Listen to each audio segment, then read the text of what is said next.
Welcome dear students. In last class we talked about molar conductivity, and in today's class I am talking about equivalent conductivity. First of all, you all are familiar with word normality, which will be used to find out the equivalent conductivity. So let me start with equivalent conductivity. It is equal to the conductance offered by conductor of V cm³ solution contain 1 gram of equivalent between long electrode separated by 1 cm is known as equivalent conductivity. यानी कि बेटा अगर दो electrodes हैं आपस में 1 centimetre की distance पर हैं और उनके बीच में अगर 1 ग्राम इक्विवेलेंट इलेक्ट्रोलाइट को फिल कर दिया जाए तो जो कंडक्टिविटी आएगी उसे बोला जाएगा इक्विवेलेंट कंडक्टिविटी. लास्ट क्लास में मोलर कंडक्टिविटी की बात की थी, जहाँ यही देखा था कि दो इलेक्ट्रोड जो आपस में 1 सेंटीमीटर पे थे वहाँ फिल किया था 1 मोल ऑफ इलेक्ट्रोलाइट, यहाँ फिल किया है 1 ग्राम इक्विवेलेंट.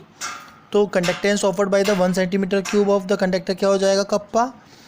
तो लैम्डा क्यू ई क्यू यानी कि इक्विवेलेंट जो कंडक्टिविटी है वो conductance offered by V centimetre cube of solution के कितना हो जाएगा K/V.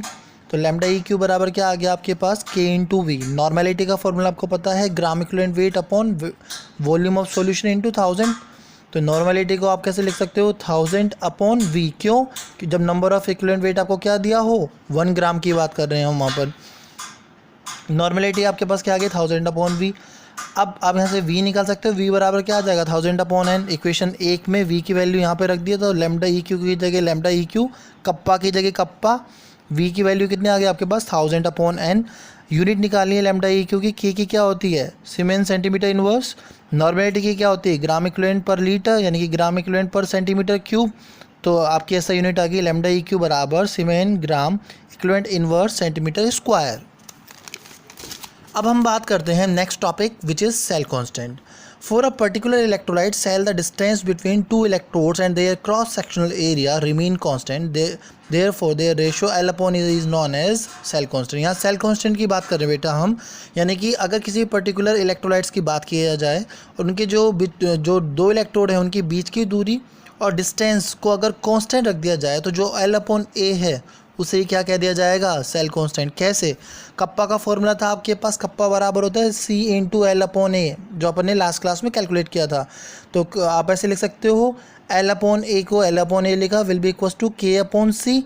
1 अपॉन C क्या होता है कंडक्टेंस का रेसिप्रोकल इज कॉल्ड रेजिस्टेंस. तो L upon A will be equals to कितना आ गया K/R. तो यहाँ पर क्या आ जाएगा आपके पास L upon A will be equals to cell constant. L upon A को ही क्या बोल दोगे आप सेल कांस्टेंट. अगर इसकी ऐसा यूनिट निकालनी है आपको तो ऐसा यूनिट क्या आ जाएगी मीटर इनवर्स और सेंटीमीटर इनवर्स. न्यूमेरिकल करते हैं बेटा. The resistance of a conductivity cell containing 0.01 m KCl solution at 298 Kelvin is 1500 ohm. What is the cell constant if conductivity of 0.001 m KCl solution at 298 Kelvin is 0.146 into 10 to the power minus 3 siemens centimetre inverse. काफ़ी बड़ा question लग रहा है लेकिन बहुत easy है. Cell constant निकालना है, फॉर्मूला यूज़ करा कंडक्टिविटी अपॉन कंडक्टेंस. इसको आप G स्टार से रिप्रेजेंट करोगे, कंडक्टिविटी को आप कप्पा से रिप्रेजेंट करोगे, कंडक्टेंस को आप रिप्रेजेंट करोगे C से. लेकिन आपको C तो दिया ही नहीं है. यहाँ पे आपको क्या दिया गया है, यहाँ आपको दिया गया है कंडक्टिविटी दी है KCl सॉल्यूशन के लिए इतनी, और साथ में आपको दिया गया है रेजिस्टेंस जो कि कितना है 1500 ओम. तो 1 अपॉन C को आप क्या ले सकते हो R. K की वैल्यू ये है आपके पास 0.16 इंटू 10 टू पावर माइनस 3. ऐसे ही आपके पास R की वैल्यू कितनी है 1500 ओम.